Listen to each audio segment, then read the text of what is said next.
In this episode, I'll show you how to make polymer clay snails.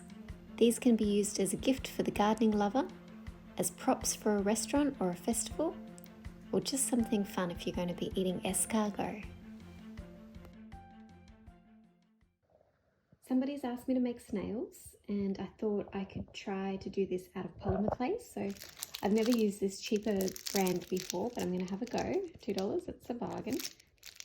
I've got these actual real shells from a snail and a spoon, which is going to become part of the prop. And what I'm going to try and do is, out of polymer clay, I'm going to recreate the body and then try and paint it and make it look realistic. I've got a whole heap of different clay tools here. The first step is to soften the polymer clay. So I'm going to work this until it's nice and soft, and then I'll start to think about how I'm going to attach it and create the snails. Here's my first one. I think he's pretty cute. Now that I've made 4 of them, I can show you the technique that I'm using. It's really quite simple. So I start with a piece that kind of is the right size-ish, like that. And I put one point into a bit of a tail, and then I kind of start squeezing a little bit for the head. I think I've got too much bulk there, so what I'm going to do is I'm going to rip that part off, and then using my fingers I'm going to refashion a new part of the head. And then what that allows me to do is take this part and just plonk it on wherever I think the shell will go. And what that does is allows me to push down on top so that I can start to do it. So just making sure I'm happy with the size. Flatten it out a little bit, just using my fingers to push. It's nice to have a few little irregularities around where the slimy part is. And then using something round, what I do is I push it into the chest and just kind of maneuver it around there. So when I take that off, that part is just kind of the underneath of the snail. So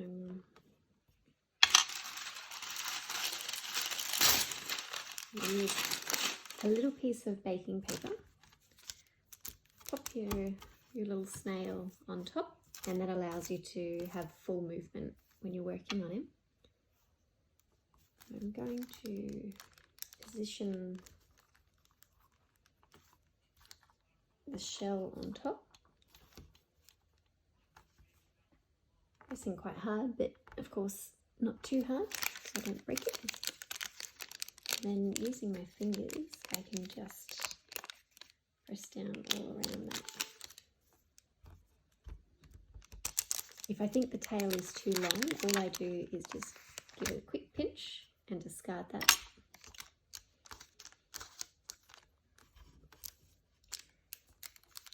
And then I think about, at this stage, what position I want the snail to be in. So he might be trying to climb a wall. You could make it so that he's actually climbing up a cup or a bowl, which would be cool. You could make it so that he's doing that, which would be really cool, like in a bowl or on a cup, or in the garden, even cooler. You could do it where he's climbing into a pot, a garden pot. I'm actually making these as part of a French festival. There's some people that I know who are going to be selling escargot, and they just wanted some props to show off at their stall. But in a French restaurant, these would also be really cool. If you need to get back in here and redo that piece, all you need to do is pick him up off the paper and redo that bit there. You can also use your finger to press in there, just like that.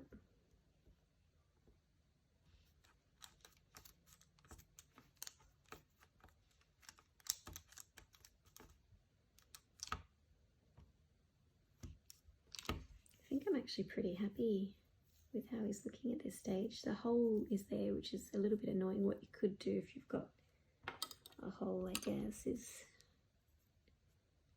I could fill it up.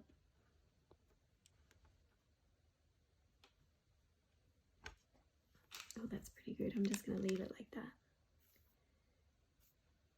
Just disguises it a little bit. I'll do that with the rest as well so you can't see the holes. But apart from that, I'm pretty happy with the shape. So I'm just going to press around. Don't mind that he's got a bit of a long tail. I'll refine him, and to make it like he's got a bit of texture on it, all I do is I use a pointy stick, and I've also got this little thing which is like feathery pieces of metal, and I just go all over the snail. And then the other thing I do is I use a little piece of polymer clay, and I roll it out like that. And then you can pinch it off just with your fingers, or you can use a little cutter. So I'll just cut that off and then position it wherever I think, because he's got 4 little antenna things, 2 are his eyes and 2 maybe his mouth or something. You can use Google to find some photos of snails that you like. And then I just use this and I press them on, and then use my fingers to curl them.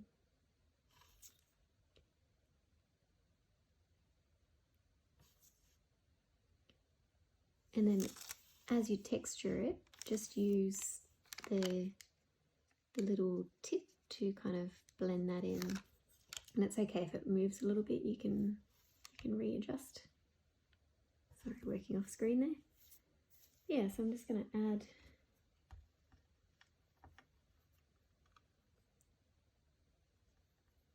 the other little pieces.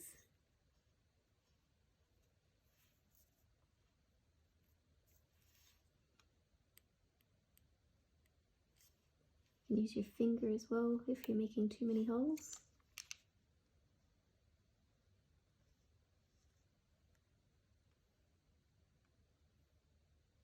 My fingers are a little bit sticky at this stage.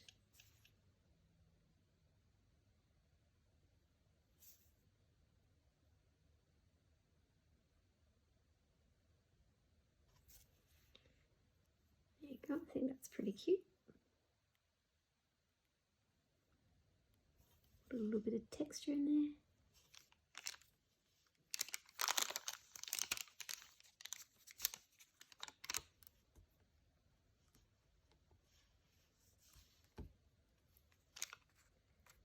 I wish my nails were shorter on this one, because my nail keeps making a mark up there.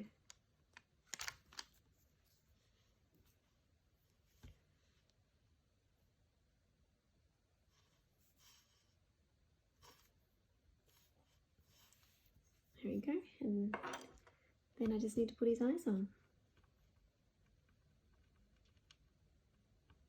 With the end of the eye, I put it on the snail, I use the texturing tool to kind of attach it, and then I also use my fingers. They're a bit sticky now, but just gently give it a little bit of a curl, and that's what makes it look a little bit more authentic on the actual snail.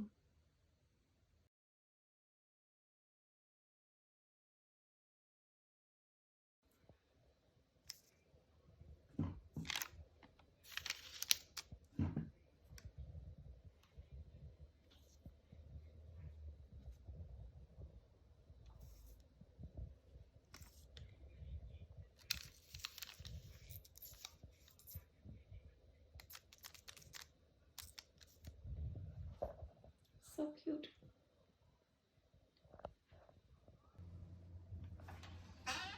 So they're going around in the oven, and I've already baked them for 20 minutes at 135 degrees Celsius, which is about 270 Fahrenheit, I think. But they didn't quite feel done, so I've put them in for another 10 minutes, and then I'll show you what they look like. So it turns out the extra 10 minutes is all I needed to make them nice and hard. And I think also because the polymer clay was still hot, when it cooled down, they harden a lot more. So maybe it didn't actually need the 10 minutes, but anyway, they got a little bit of extra. And all I've done now is just used a little bit of a lighter color paint than the polymer clay was, just to kind of highlight their body. And I've put a little black dot on each of their eyeballs. And I was thinking tomorrow what I could also do to give them a wet look is put a clear varnish over them as well. But one thing I thought that I might mention for you is, if you don't have snails available to you, you could have a lot of fun blending different browns together. And all you would need to do is make you know how I was making the little rolly bits for the eyes? You make a big long strip like that, where it's pointy in one end and then thicker at the other end, and then all you would do is roll that up to make the snail shell itself. There's lots of different options. You can customize them any way you like, but yeah, good luck making your snails, and if you've got any questions, feel free to leave a comment. Thanks for watching, everyone.